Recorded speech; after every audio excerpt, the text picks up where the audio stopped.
뉴스파이팅 배승입니다. 2부 시작합니다. 이재명 민주당 대표가 대북 송금 사건으로 추가 기소되면서 사법 리스크가 재점화되고 있습니다.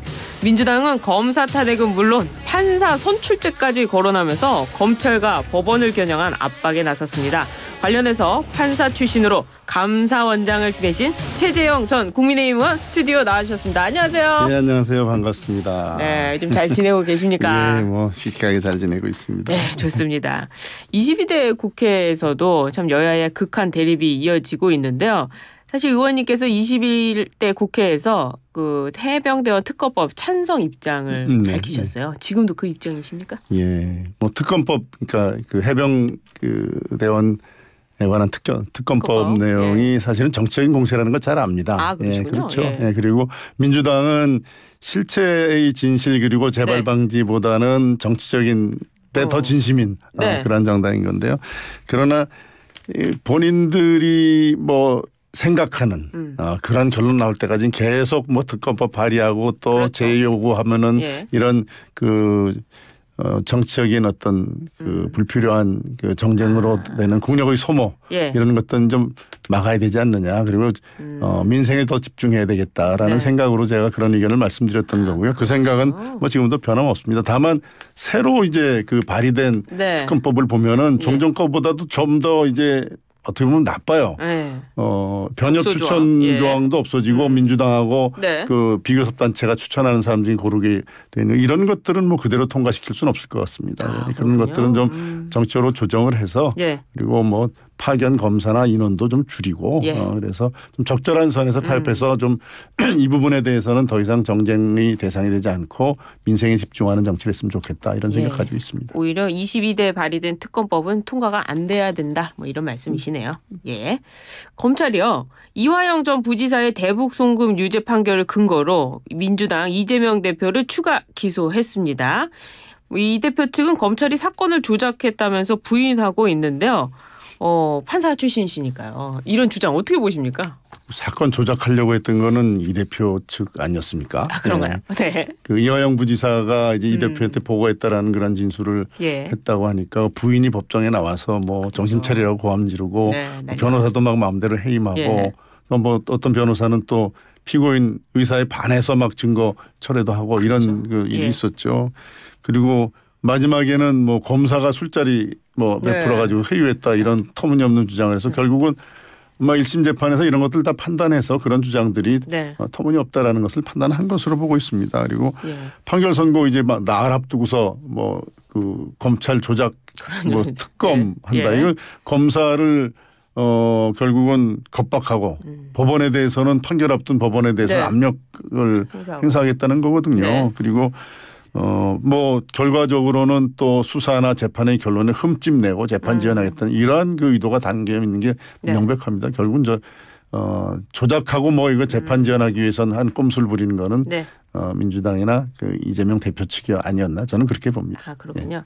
그 판사 입장에서 이렇게 재판을 쭉 진행하시다 보면요. 형사재판에서 실제로 이런 뭐 터무니없는 주장이라고 하셨는데 그런 주장하는 피고인도 있지 않습니까? 그렇죠.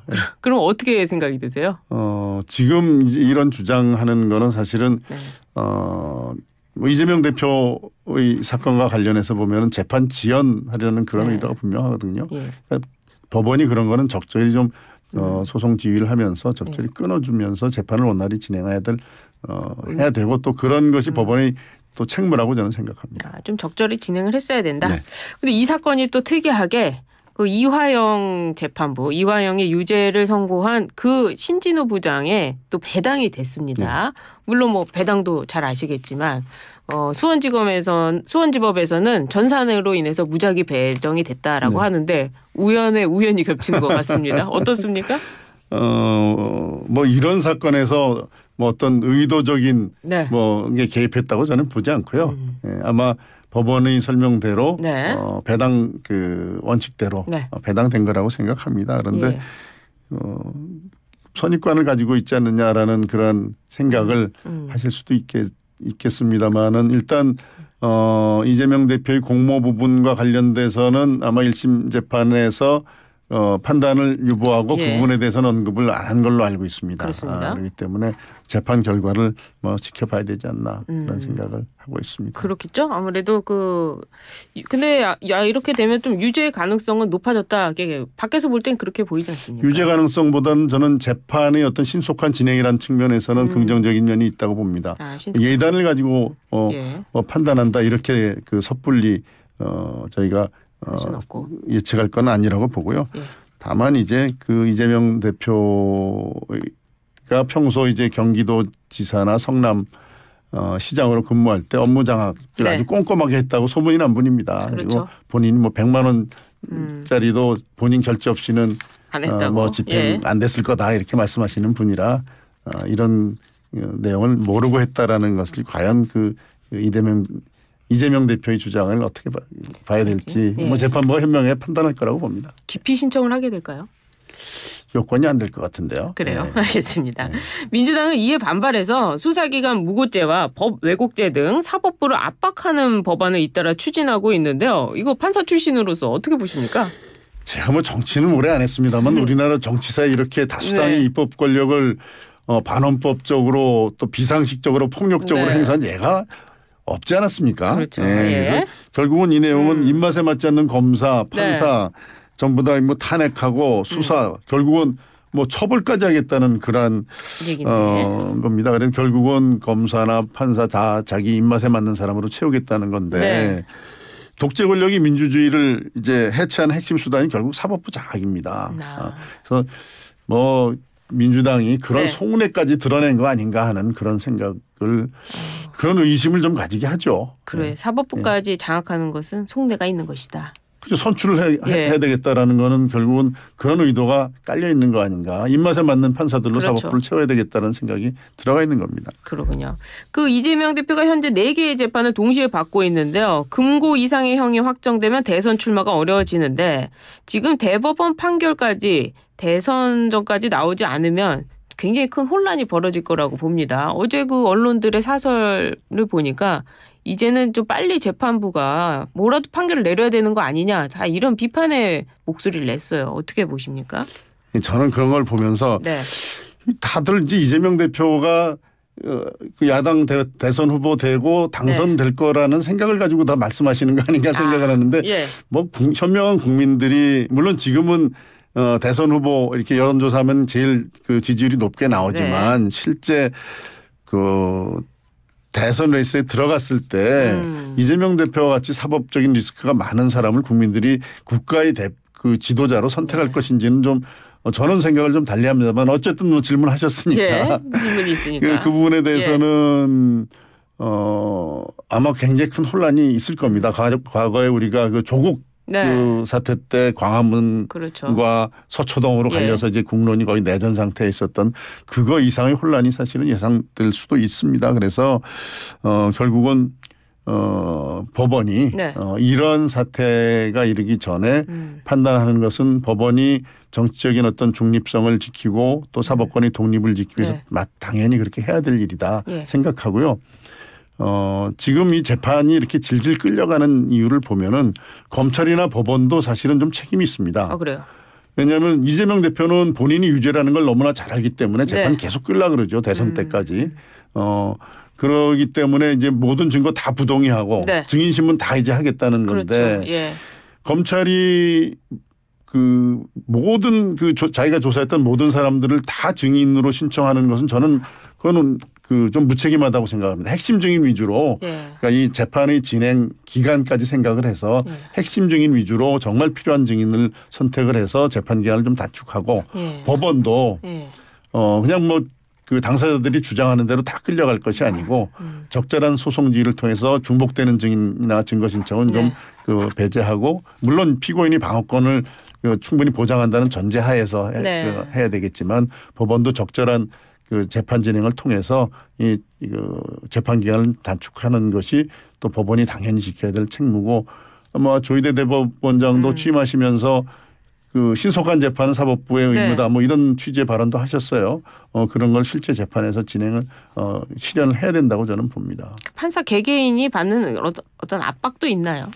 사실은 뭐 큰 사건들 하다 보면은 그런 게 없을 수 없죠. 그러나 판사에게 그 국민이 어떤 그 재판권을 위임한 것은 그런 압박을 이겨내고 본인의 법과 양심에 따라 법과 본인의 양심에 따라서 재판을 하도록 그런 그 책무를 지어준 겁니다. 그래서 피해가거나 자꾸 이제 재판을 지연해서 이게 어떻게 뭐 다음 사람한테 넘겨주고 끝내야 되겠다. 혹시 그런 생각을 가지진 않겠지만 그래서는 안 된다고 생각합니다. 예, 알겠습니다.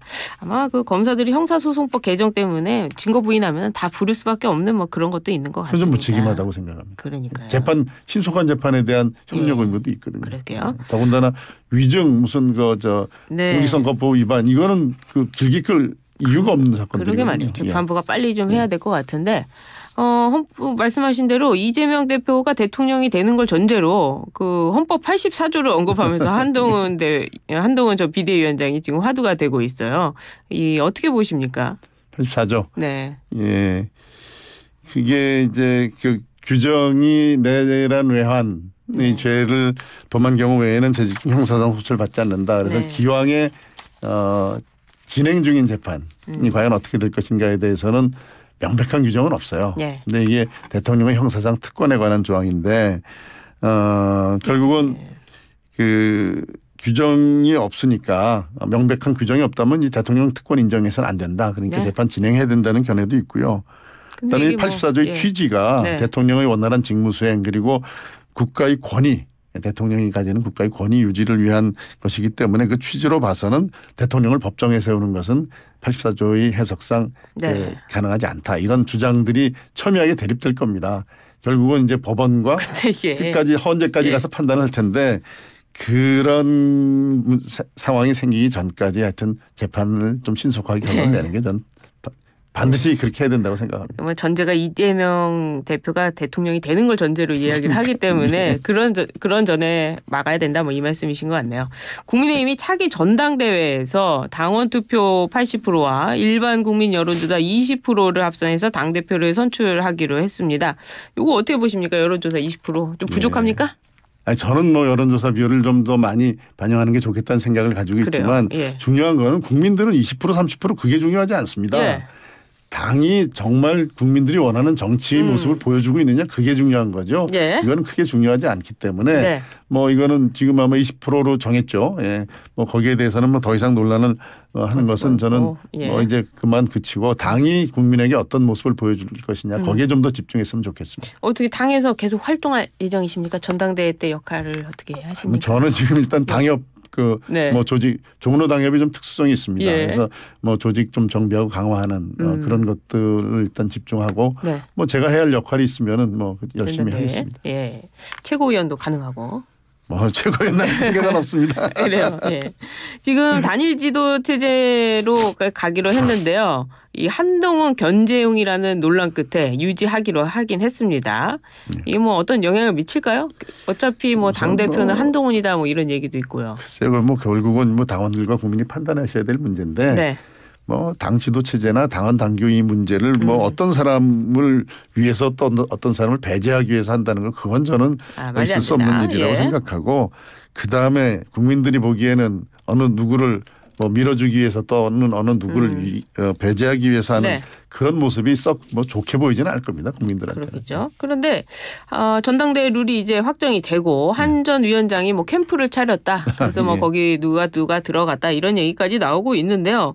이에 대해서 모든 책임은 총선 패배의 책임은 내게 있다 하면서 사퇴를 했는데 과연 나오는 것이 맞느냐 뭐 이런 주장도 있습니다. 한번 보기에 따라 다르겠고요. 당 책임을 지고 사퇴했는데 당을 구하기 위해서 또 오겠다 그러면 그건 국민들과 또 당원들이 판단하실 문제라고 생각합니다. 명분은 얼마든지 만들 수 있겠죠. 그래요?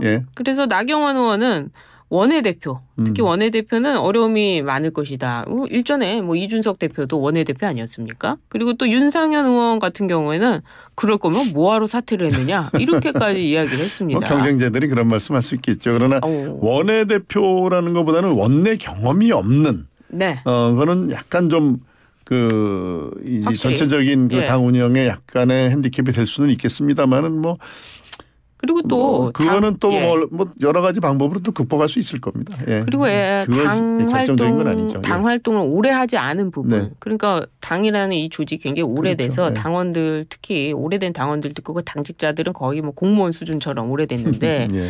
사실 이런 당의 조직을 모르는 상황에서 당대표가 된다는 것도 어떻게 보면 이 당이 자꾸 외부에서 수혈을 한다. 뭐 이런 비판 받을 수밖에 없는 거 아닙니까? 그러니까 당이 자꾸 뭐 변화가 잘 안 되고 뭐 이런 것도 있는 거 아니에요? 리더십의 문제인데요. 이제 네. 그런 것들 모두 감안해서 결국은 뭐 당원들하고 국민들이 뭐 판단하실 거라고 봅니다. 그걸 여기서 뭐 그러기 때문에 된다 안 된다 말씀드릴 상황은 아닌 것 같습니다. 예. 그래요.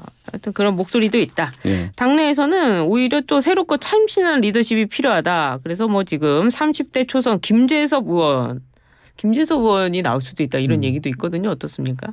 김재섭 의원은 우리 당의 젊은 굉장히 앞으로 하셔야 될 일이 많은 그러한 인재죠. 예. 예. 네, 뭐 지금 저는 막 말씀하시는 걸 듣고 얼른 생각하기에 앞으로 젊고 해야 될 활동하셔야 될 기간이 굉장히 길게 이렇게 가실 수 있는 분인데 네. 여기 나와서 소모되는 것이 어떨까 하는 생각은 드네요. 당대표로 소모되는 거는 너무 빠르다. 그렇죠. 좀 더 길게 긴 호흡으로 우리나라 정치에 많은 기여를 하실 수 있는 분 아닌가 그런 생각이 드네요. 그래 아직 좀 이른 것 같다 이런 말씀이신 것 같네요. 만약에 이 향후에 당대표가 선출되는 인물은 이 당정 관계 굉장히 중요해 보이는데 앞으로 그렇죠. 남은 3년 동안에 어떻게 이끌어가야 된다고 생각하십니까? 일단 기본적으로 우리가 여당으로서 이제 일해야 될 기간이 그렇게 길지 않다. 네. 예, 그거 좀 정확한 인식을 가지고 그다음에 이제는 뭐 이재명 대표를 뭐 감옥에 넣느냐 안 넣느냐 뭐 이거에 또는 뭐 우리가 일 열심히 하려는데 야당이 발목을 잡아서 못한다 이런 핑계 댈 수 있는 상황이 아닙니다. 그래서 실질적으로 어떤 결과를 만들어낼 수 있도록 좋은 국민들이 원하는 좋은 입법 정책에 집중해야 될 것 같고요. 네. 뭐 용산과의 관계는 대통령 중심제 국가니까 뭐 계속 그렇게 각만 세우고 갈 수는 없습니다. 적절하게 협력을 하면서 최대한도로 이 당정이 호흡을 잘 맞춰간다는 그런 모습을 이끌어낼 수 있도록 당대표는 그런 역할을 하셔야 된다고 생각을 합니다. 그리고 뭐 물론 이제 때로는 쓴소리도 해야 되겠죠. 적당한 긴장 관계 이건 반드시 필요하다고 봅니다. 그래요. 만약에 한동훈 당대표가 된다면 이 당정 관계 이게 잘 이루어질 수 있을까요? 지금 거의 뭐 소문이 좀 그렇습니다만 대통령과의 관계가 일단 또 그런 뭐 가정입니다만은 그 자리에 가게 되면 국가를 위해서 또는 당을 위해서 어떻게 해야 될 것인가 그런 차원에서 접근을 해야 되겠죠. 개인의 사심을 버리고. 그럼요. 뭐 그런 자격이 되는 분이어야지 또 당 대표가 될 수 있다고 저는 생각합니다. 그러면 뭐 대통령과 한동훈 전 위원장 간의 어떤 그동안의 앙금은 좀 사라지고 당 대표와 대통령 관계 속에서 잘 될 것이다. 오히려 자꾸 이제 그런 갈등을 부각시키는 거는 저는 뭐 그런 갈등이 있다 하더라도 저는 바람직하지 않다고 생각을 하고요. 누가 풀어야 됩니까? 같이 풀어야죠. 그래요. 하여튼 잘 될 것이다. 그렇게 돼야 됩니다. 뭐 지금 더군다나 거대 야당의 이제 입법 권력을 폭력적으로 행사하는 야당과 맞서서 힘을 다 모아도 어려울 판에 여기서 갈등하면 안 되죠. 한동훈 위원장이 뭐 최상병 특검법이나 이런 김건희 여사 특검법에는 입장을 안 내고 있거든요. 이런 관계가 유지된다면 대통령과의 관계도 좀 불편해지는 거 아닙니까? 당대표가 되면? 뭐 잘 해결해야죠. 계속 불편한 관계로 계속 가서야 이게 뭐 되겠습니까? 야당과의 관계에서 우리 전선이 이제 힘을 모아서 같이 대처를 해야죠. 당원들은 좀 걱정하시는 것 같아요. 알겠습니다.